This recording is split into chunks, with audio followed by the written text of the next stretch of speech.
อ๋อถุงยังพี่น้องไงคอยเห็นได้ยินยาฉีดยานี่โอ้วินหัวเจ็บท้องเลยคอยบ่เออบ่ถือกันบ่ว่าแล้วก็ถามซื้อข้าวกินมันเบิดแล้วบ่เข้าอยู่ได้ หมดแล้ว มีแต่อันนั้นเราเซเออมีแต่เหล้าเซ่บาดนี้ได้เนาะเซบัดนี้เล่าอีกเราเข้าอีกสิย่างไปเบิ่งก่อนว่าก็ยังมีอยู่บ่เข้าแล้วนี่ว่าโอ้เบิดตะลนแล้วแม่นหมดแต่โดนนี่โอ้แต่ได้ลายเป้าเลยสำนองซื้อนะโอ้ได้แล้ว10กระสอบ10ปลายกระสอบโอ้กว่าละเทว่า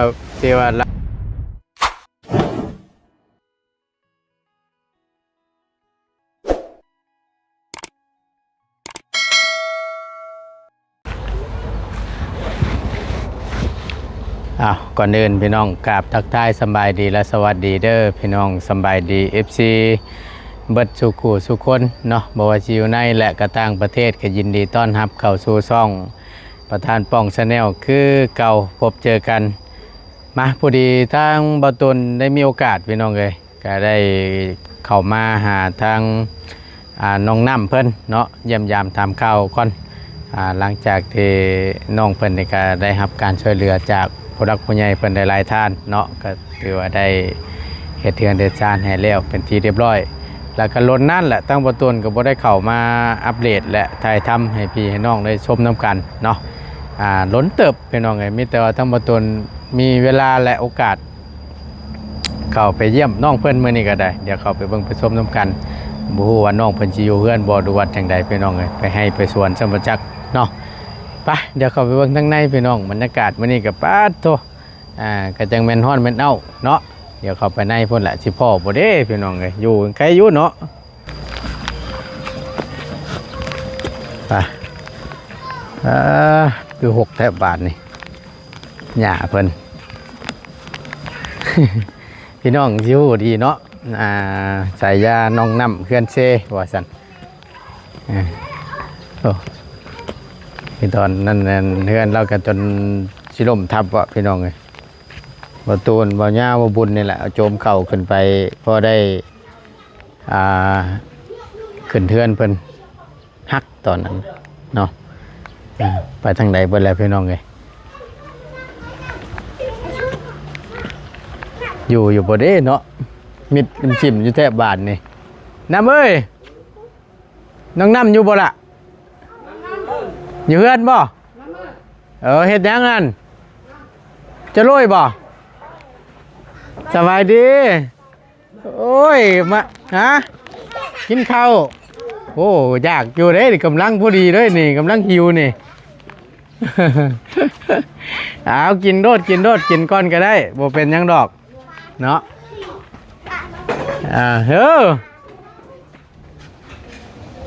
อันไหนก็น้องกินข้าวบ่เอากินก้อนก็ได้เอาบ่เป็นยังกินให้อิ่มเขามาเยี่ยมมายาม เห็นน้องคนกินข้าวก่อนพี่น้องเอ้ยเอาระวังรอพี่น้องเอ้ยมาเบิ่งเงินเล่าข้าวแล้วก่อนเนาะโอ้มาเป็นลูกอ่อนบ่นอนอยู่บ่นึกว่ามาเป็นลูกอ่อนนะยังมีเข่าอยู่บ่ดีพี่น้องก็จังว่าผ่าบัดผ่าตังขาดคักแท้บานนี่เดือเบิดแล้วบ่ตูบเก่าแล้วเดาเข่าเป็น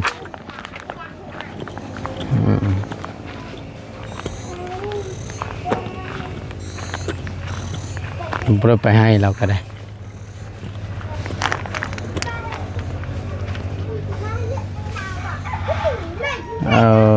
บ่มีแล้วตามเบิ่งยันเบิดแหละเนาะ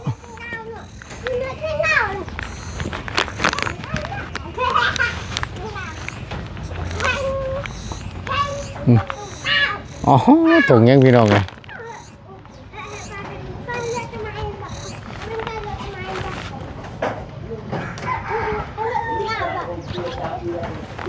รสจัดยังไว้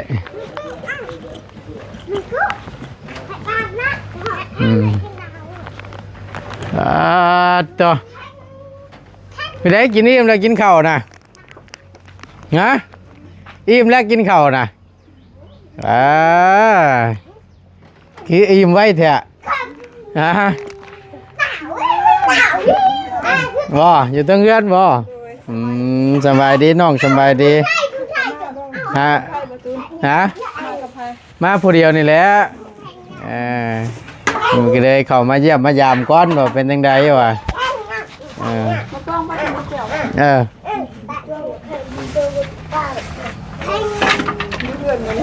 มื้อนี้บ่ได้ไปจังไดบ่น้องนึกว่าไปให้บ่ว่ะ ไม่ได้จะเข้าให้นั่นซักแล้วเบิ่นแล้วบ่ในวันนั้นได้เรียบร้อยเบิ่นแล้ว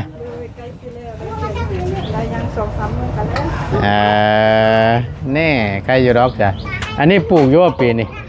เม็ดฮะบ่ได้ปลูกครับอันนี้ไม่ไอ้นี่ กินข้าวกินน้ำเลยบ่ ยังแล้วบ่สิมากินน้ำอยู่ ผมมีของกิน โอ้ยของกินสิมากินต้มหน่อไม้น้ำได้นี่ ไม่ได้ไปหาหน่อไม้มื้อนี้ บ่ได้ไปโอมมันนี่ โดย ว่าหยอกกันซื้อดอกแล้วอะไรขอบใจอะไร มีอยู่บ่มักเพชรอยู่บ้านนะ ฮะ มักเพชรอยู่บ้านมีแล้วบ่ มักเพชรนะพอได้กินอยู่น้องเอ้ยพอดีทางอันนั้นน้องสีหลอกแค่เพิ่นจิตให้อยู่มื้อนั้นถุงนึง อยู่บ้านบ้าวดิ อยู่บ้านพุ่นนะเชนูนะ ขอบใจนะ โดยอยู่พุ่นก็พอได้กินอยู่กับชื่อน้ำแน่ปลูกน้ำแน่ โดยมื้อใดมื้อสิบอกนั่นสิไปเก็บให้มักเพชร อยู่ใช้เฮ้ย อยู่สวน ชวนได้ชวนปุ๊บ อยู่น้ำเสพุ่น โอ้มีชวนลูกพริกพร้อมปลูกไว้บ่ โดย นั่ นเขาตากเลย ก็ไอ้ก็ยังว่าอยู่อุ้ยมาใช้คือหลายแท้นะผู้พี่น้องแม่น อาทิตย์นึงเก็บนั่นได้สำนั้นเก็บได้สุกเด้ ทิศนึงอ่ะนะแบบหมดมานานนั้นหมดมันถืออันนั้นแม่ปลูกกับผักกาดเดมันอวบมันก็ตาย เอ้ามันผักกาดมันลายเดมันขึ้นลายเอาปลูก ผักกาดขึ้นไปงำมันบ่แม่นก็ตายหมดก็แม่นแล้วแต่คือบ่แยกกองนี่ ไม่ได้แยกเดเวลาคาเวียกก็เลยไม่ได้ไปเอาผักกาดเฮามากินนี่เนี่ยบ่คันโชกคันชมนี่บ่แม่นหลายเด้ซะนี่เนาะพุ่นแล้วไว้มื้อพุ่นแล้วเดี๋ยวสิเข้ามาบอกเทื่อนึงคำสั้นก็ได้โอ้ยหล่นเติบแล้วเนาะบ่ได้พ่อเพิ่นFC เพิ่นก็กินฮอดกินถึงอยู่ยัน FC สิลืมแล้วบ่ลืมดอกเขาคลิปลองใส่อยู่ 2-3 มื้อบ่แน่ใครอยู่สั่นเนาะนี่แหละพี่น้องเอ้ยอันสิจำได้อยู่หรอกเนาะโดยแรกๆเพิ่นเข้ามาพ่อเพิ่นช่วงเฮือนหลังเก่าๆตัวที่ว่าเพิ่นอยู่ปุ๊กอยู่หม่องไหนหม่องนี่บ่แม่นมองนี่เฮ้ยมองนี้เนาะแม่แล้วมันฉันสิได้ใส่ยาใส่น้ำอันน้องน้ำเพื่อนซีเนาะเดี๋ยวนี้เนาะแม่นแล้วก็โอ้ยง่ายเนี่ยอีตะเบาๆล่ะบอกเล็กน้อยสบายเขาให้ปักเบาๆเด้อเป็นอะไรสะทั้งแม่เจ้าอยู่ดีมีแห้งอยู่หรอวะโดยอยู่ดีมีแห้งอยู่แน่ใครจะดอกฉันเนาะบ่ได้เจ็บแล้วหรอวะบ่ได้เจ็บแล้วเศร้าแล้วเศร้าเรียบร้อยเนาะโดยทั้งพ่อเจ้าได้ก็เพิ่นบ่สบายเกินแต่เพิ่นไปเสียยาเบิ่นแบบเป็นไข้เพิ่นฉีดยาดิก็เลยเศร้าแล้วเดี๋ยวนี้ใครเนี่ยละก็ดีแล้วดีละเนาะแบบเพิ่นฉีดยาครูเพิ่นฉีดยานี่บ่สบายครูปีไผน่ะโผค่อยฉีดยาขยะนี้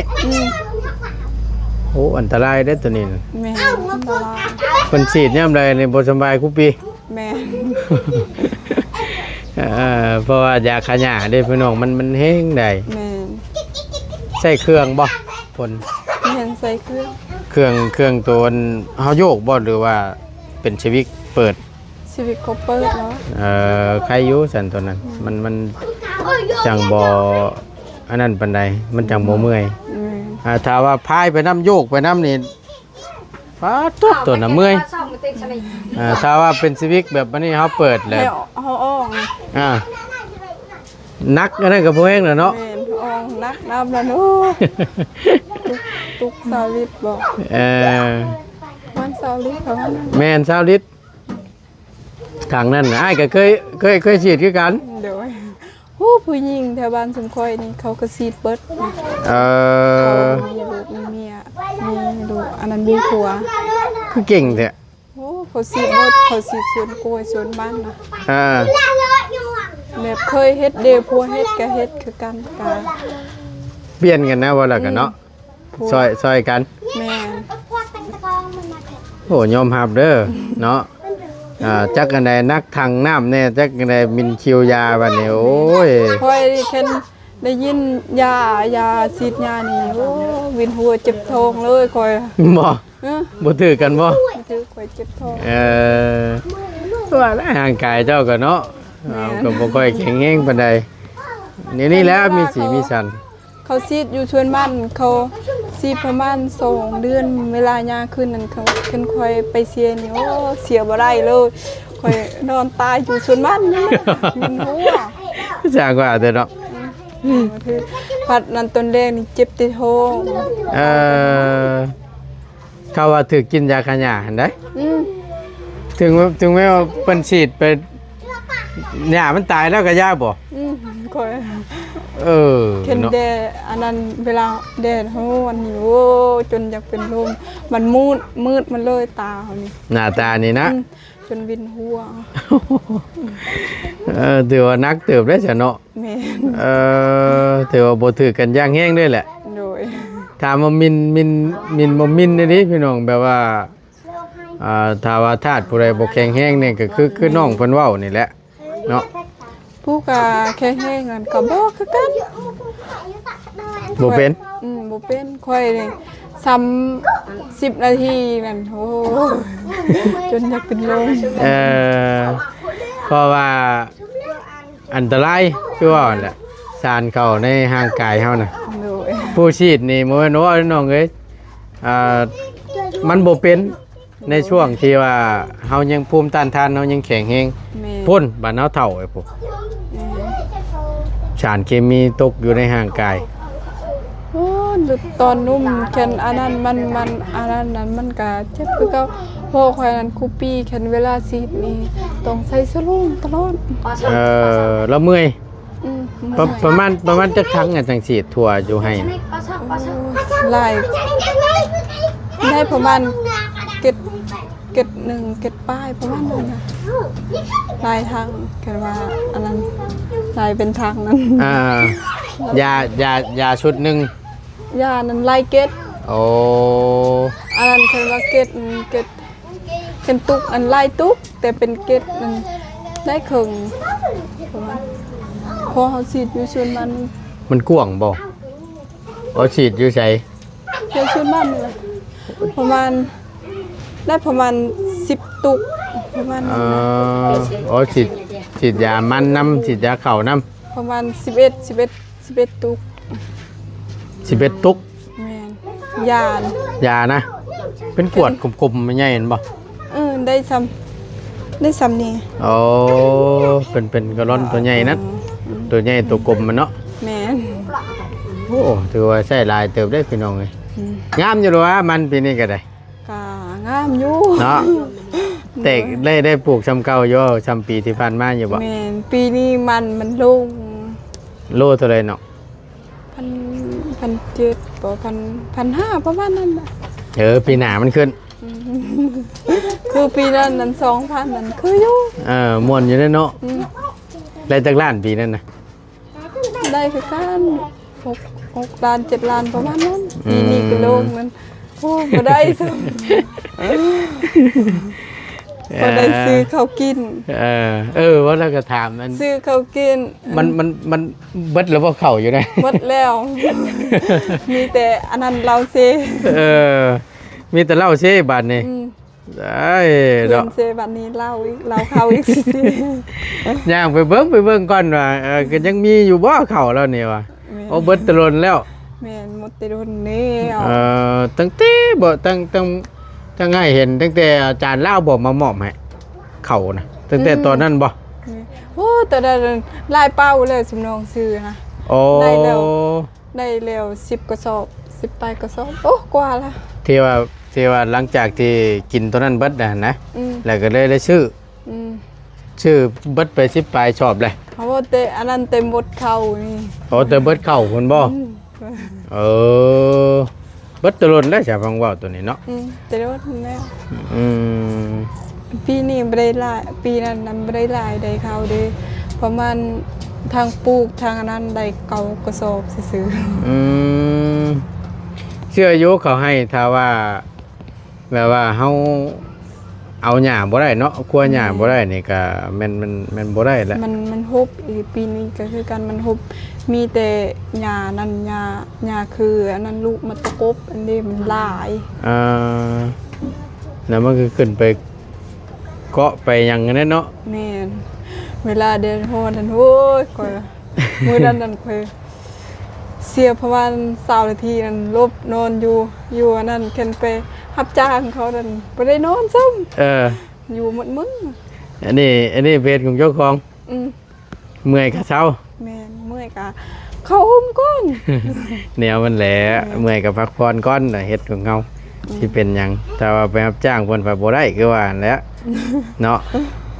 ยามพักก็พักยามเฮ็ดก็เฮ็ดคือว่าหั่นแหละ แม่น บ่ติหรอกตัวนี้ก็ได้พอเข้าใจบ่ว่าแต่อยู่ไสน้องเอ้ย แม่น อยู่ไทยก็คือกัน อยู่ไสก็ต้องเฮ็ดได้กินนะ เออ บ่เฮ็ดนั่นโอ้ขี้คร้านนั่นก็นอนซื่อ เออโอ้บ่ได้เด้อเนาะ ๆแม่น ขี้ข้านมันก็บ่ได้กินแล้วตัวนี้ แม่น โอ้ยเฮ็ดได้หลายสันบาทนี่ข้าวน้ำช่อมปลาหาซื้อกินนี่บ่แต่ละมื้อนี่ก็ได้ หาซื้อกินนั่นแหละ หาเงินมาได้แล้วก็ซื้อข้าวเป็นชอบเมา แม่น เอ่มันผัดหลายคนจำนวนน้องเนาะ แม่น บ่ติแหล้วตัวนี้น้องนุ่งน้ำแน่บาทนี่ลูกหลานก็ยังอยู่บ่ บ่เดี๋ยวนี้แม่เพิ่นกลับแล้ว กลับมาเอากันอีกแล้ว มาสู่ขึ้นพ่อเพิ่นน่ะ เนาะกลับ ได้ ไป ป กลั ระ บ มา มา ณ4เดือนคือกันว่าเพิ่นเมื่อ เพิ่นเมื่อนะ อืม แล้ววันนี้กลับมาบัดนี่ผัวบ่ตามได้อเนาะ เพิ่นกลับมาแบบใดก็เพิ่นรับหมด อ่า แบบใดก็รับเบิด รับ กลับ รับได้ทุกอย่าง รับได้ทุกอย่างเห็นเวลาเพิ่นเฮ็ดแบบเก่านั่นเขาอยากได้นั่นอยากได้นี่ แล้วเพิ่นว่าได้บัดนี้ ก็เพิ่นมา อ่า เพิ่นมาสู้ขึ้น เออ ประมาณ10เก้าประมาณ9โมงบ่8โมงเพิ่นมาสู้ขึ้นพัวมันน่ะ มาเอาคือเก้าบัดนี่ แม่น ประมาณ4เดือนว่าเพิ่นไปตอนนั้น แม่นประมาณ4เดือน ก็ถือว่าล้นเติบเลยเนาะ แม่น เห็นอยู่ดอกพี่น้องในช่วงช่วงนั่นเพิ่นเป็นปะกันเนาะ แม่น และเอาผู้ทั้งน้องน้ำนี่ปัดดูตัวร้านว่าซั่นร้านนี่เนาะ แม่น แล้วเอามาเลี้ยงน้ำว่าซั่นมานี่แหละซอยเบิ่งระบ่าวบ่ระบ่าวบ่อ้ายเนาะ อายลูกปลา อ้ายเนาะ แม่น ลูกป้าลูกนี่แหละเนี่ยเอามาเลี้ยงพี่น้องเลยมาเบิ่งซอยเบิ่งดูโตนว่าซั่นก็ดีแล้วเพิ่นกลับมาก็ได้จะได้ครอบครัวเพิ่นก็จะได้อบอุ่นเนาะ แม่นก็ดีอยู่ มันก็ แบบเพิ่นเปลี่ยนเด้ เปลี่ยนนิสัยเปลี่ยนปรับปรุงตัวเองว่าซั่นซะ แม่น พัวเราก็เป็นอันนี้เด้พี่น้องเอ้ยเป็นหยังก็ เป็นหน่วยบ่ หัวหน้าหน่วยเนาะ แม่น บางเทื่อมันน่ะมีเบียกมีงานบ่หรือว่านู่นนี่นั่นเนาะ กินก็กินคือกัน คนเฮาเนาะ แม่น เวลาเวียกงาน แล้ว เวลาเขาเฮ็ดก็ต้องเฮ็ดคือกัน แม่นแต่วันนี้เมียเราบอกเข้าใจป่านนี้ให้ก็เลยปะช่วงนั้น โอ้ยเนาะมันเดี๋ยวนี้แหละบางเทื่อแบบเพิ่นมีเวียกมีงานเนาะบางเทื่อทาง ผู้หลักผู้ใหญ่เพิ่นเนาะก็มานั่งพูดคุยกันไปมันก็ต้องมีแหละบ่ว่าแต่อยู่ไส เวียกอยู่ไสก็ต้องอยู่ต้องลิ้นกินน้ำหมู แม่น เวลาเฮือนเฮาก็หมู่ลิ้นนำเด้ อ่า เฮือนไผก็คือกันนั่นแหละ แม่นพอมันอยู่ไสก็มีบัดคือว่านั่นแหละ ช่วงมัน จอกหนึ่งสองจอกก็กินก้อน ก็นั่งพูดคุยแหละเนาะ แม่น ธรรมดา คืนกัน เห็นลมปรึกษาหารือเวียกงานเนาะ แม่น บ่ว่าแต่ไผแล้วนี่ เป็นได้จะทางง่ายเจ้าเพิ่นอยู่ไสเพิ่นเฮ็ดเวียกอยู่ไสตอน จักแลเพิ่นไปรับจ้าง รับจ้าง อืมจักแถวละแถวบ้านสีขี้เทิงบ่นั่นน่ะ รับจ้าง อันนี้นี่บ่เสียหญ้ามันนี่ เพราะว่านั่นน่ะ เออ ก็บ่ฮู้ แต่ว่าเพิ่นบ่ได้อยู่เฮือนเนาะ แม่น ยันว่าเราเอาเมียและบ่ว่านะ บ่ ยังอยู่เนาะ ไปสิเอาคุณเปอะ ยันว่า อ้าวเว้าบ่สร้างได้ใส่แน่นเรามาฮอดเนาะ โดย อ่า กันเรื่องใส่แน่น โป่งแล้วบ่ตัวน่ะโป่งแล้วใส่แน่นน่ะ ยังอยู่ ตายพี่น้องเอ้ยใส่แน่นยังบ่โป่งอยู่บ้านนี่ ใส่แน่นยังบ่มา ยังอยู่ลมเร่งอยู่จักหนับตัวเองเนาะเวอร์สิใหญ่เนาะ แม่น หยอกเด้อพี่น้องเด้อเจียวน้องเพิ่นเจอดอก อยู่เฮือนก่อนอยู่เฮือนเซกะดนเดอยู่เฮือนงามก่อน ต้องอยู่เรือนงามให้ดนๆก่อนเนาะ โดย แม่นความถ้าเอา ไป ไป เสียอันนั้นแล้วผู้ใหญ่เฮ็ดให้ก็ไปเอาผัวเลย มันก็บ่คักแล้วเนาะ อยู่ก่อน ใจเย็นๆอย่าพาเอาสั่น อยู่ก่อนแต่ว่าเอาไปแล้วนี่ต้องไปอยู่เฮือนผัวเด้นี่เนาะ อ๋อเพิ่นอยู่เฮือนผัวนั่นก็คือเฮือนแบบเฮาคือกันโอ้แห่งทุกข์ เออ เก่า บ่เฮงเนาะ แม่นมีอยู่ก่อน อยู่ให้อันนอนให้อิ่มใจก่อน แม่น แล้วจะค่อยว่ากันเนาะ แม่น ดีแล้วล่ะน้องเอ้ยให้มันกุมครอบกุมปากกุมครอบกุมครัวก่อนแล้วจังค่อยหาเอาลูกครัวก็ได้บ่ยากดอก เพราะว่ามันยามใดก็ได้เนาะ โดย แต่ส่วนหลายอยู่ทั้งพี่เพิ่นบัดอยากได้ผัวแต่อายุยังน้อยๆหนึงดอก แม่นซุมข่อยนี่โอ้ย เท่าแล้ว เศร้าไป เท่าว่าจังนี่ ก็บ่ได้เท่ากันได้ก็เท่าอยู่ หากแต่ว่าในมุมมองที่ว่าส่วนหลาย แค่ เพิ่น เฮาฮักดุฮักซ่าก็บ่เท่าแค่เฮาบ่ได้ฮักซ่านั่นก็เท่าเลย ต่อไว้เนาะ เป็นดุฮักซ่า เออ เป็นขี้ข้านฮักซ่าขี้ข้านแต่งตัวก็เท่าเลย เฮ็ดด้วยชื่ออาชีพไปติ แม่น แม่นควมเนาะเอาดูแลเบิ่งแย่งเอาสั่น โดย ฉันน่ะบ่ได้ผัวได้เด้อ